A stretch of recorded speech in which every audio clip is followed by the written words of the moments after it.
আসসালামু আলাইকুম। এক ভাইয়ের অনুরোধে সিকোয়েন্সের ভিতরে খুব সুন্দর লেসটি আমরা কিনলাম তার পছন্দ অনুযায়ী। এরপর তার মায়ের জন্য কামিজটি তৈরি করে নিচ্ছে। কামিজটি খুবই সুন্দর, তাই সাইডে সেম কাপড় দিয়ে কট পাইপিং করে নিলাম। যেহেতু ধার্মিক মানুষ, ছোট্ট গলার ভিতরে ছোট্ট করে রাউন্ড বি ছড়ানো কম, পান গলা, সাথে বাটন।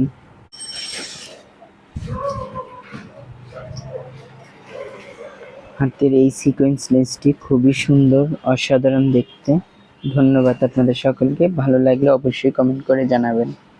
আমি তো তোমার কইলাম যে 1-2 দিন তো গ্যাপ দিতে হইব, তোমার 7 দিন জায়গায় 5 দিন তো দিবা ছুটি। আজকে দিনটা দেন, তাহলে কালকে দেন। কালকে আমি আপনাদের মানে ভাইয়া তো বলছি সকাল দিব 10টার দিকে, এর জন্য আর কি আমি যাওয়ার সময় বাসাতে দিয়ে যেতেছি ভাবিকে বলছি। এই জন্য কইলাম তো একটু ধৈর্য ধরো, আমাদের তো বেচে কিনতে সময় লাগে না, ভাগ্যের উপর, যেহেতু কাজ রেডি। বাজারে